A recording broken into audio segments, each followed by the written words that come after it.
आज ही Doubtnut app download करें। Doubtnut पर होगा अब आपके सभी मैथ्स, केमिस्ट्री, फिजिक्स और बायोलॉजी डाउट्स का सफाया। बस अपने क्वेश्चन की फोटो खींचो, उसे क्रॉप करो और तुरंत वीडियो सोल्यूशन पाओ। Download now. In this question we have given force F between two charge varies with distance r between them as। तो यहाँ पे चार ग्राफ गिवन है, हमें बताना था कि फोर्स और डिस्टेंस का ग्राफ गिवन है, कैसे डिस्टेंस के वेरी होने से फोर्स हमारा चेंज होता है बिटवीन द टू पार्टिकल। तो अगर चार्ज पार्टिकल की बात होगी तो फोर्स उनके बीच में लगेगा और वो फोर्स कैसा होता है, कूलम्ब लॉ से डिफाइन होता है। लेट्स से हमारे पास दो चार्ज पार्टिकल थे, एक चार्ज Q1 था, एक चार्ज हमारे पास देखो Q2 था। दोनों चार्ज पार्टिकल के बीच की डिस्टेंस कितनी है, r है। दोनों चार्ज पार्टिकल के बीच की डिस्टेंस अज्यूम कर लेता हूँ r है। तो इनके बीच में जो फोर्स लगता है वो कैसे डिफाइंड होता है, कूलम्ब्स लॉ से। F इक्वल्स टू होता है K into Q1 Q2 divided by होता है आर स्क्वायर। के क्या होता है हमारे पास, देखो कूलम्स कांस्टेंट, के की वैल्यू होती है 1/4 एप्सिलॉन नॉट। तो ये आ गया हमारे पास दोनों चार्ज पार्टिकल के बीच में लगा फोर्स। ऑलरेडी के एक कांस्टेंट है, Q1 Q2 भी यहाँ पे कांस्टेंट होगा क्योंकि फिक्स होंगे चार्जेस। अब डिस्टेंस r वेरी करने पे फोर्स कैसे वेरी करेगा, आप देख सकते हो force is inversely proportional to 1/r square.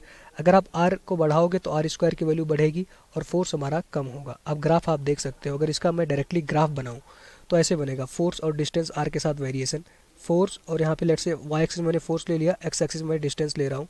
तो r इक्वल्स टू जीरो पे अगर r जीरो रख दोगे तो फोर्स हमारा इन्फिनिटी होगा, मतलब मैक्सिमम आएगा। तो फोर्स हमारा देखो इन्फिनिटी से आ रहा होगा और फोर्स घटना चाहिए था r के बढ़ने से, तो देखो फोर्स घटेगा और इस तरह से हमारे पास ग्राफ बनेगा। r इक्वल्स टू जीरो पे फोर्स क्या था, जीरो सॉरी इन्फिनिटी था। अगर मैं कहूँ r इक्वल्स टू हमारा इन्फिनिटी हो जाए, जब ये डिस्टेंस इन्फिनिटी को टेंड्स करेगी तो उस समय फोर्स हमारा ऑलमोस्ट जीरो के इक्वल हो जाएगा। तो इस तरह से हमारा ग्राफ बनेगा। अब यहाँ पे देखो इस डायरेक्शन में आप जाओगे तो r हमारा क्या होगा, बढ़ रहा होगा। r के बढ़ने से देखो हमारा फोर्स क्या हो रहा है, डिक्रीज हो रहा है। फोर्स नीचे की तरफ जा रहे हैं तो हमारा घटते जा रहा है, क्लियर। और ये हमारा सेटिस्फाई करेगा। तो ये आंसर हमारा ऑप्शन नंबर 3 में आएगा, बाकी सारे ऑप्शन हमारा गलत हो जाएगा। 4 ऑप्शन बिल्कुल गलत है। यहाँ पे देखो r इक्वल्स टू जीरो पे फोर्स जीरो है। इस इक्वेशन में देखो अगर r जीरो पुट करोगे तो फोर्स इन्फिनिटी आना चाहिए था, जीरो नहीं होना चाहिए था। और दूसरी बात यहाँ पे फोर्थ वाले ग्राफ में r के बढ़ने से फोर्स हमारा बढ़ रहा है। यहाँ पे यूनिवर्स का रिलेशन होता है, अगर r बढ़ेगा तो फोर्स हमारा घटेगा, जो कहते हैं इनवर्स रिलेशन।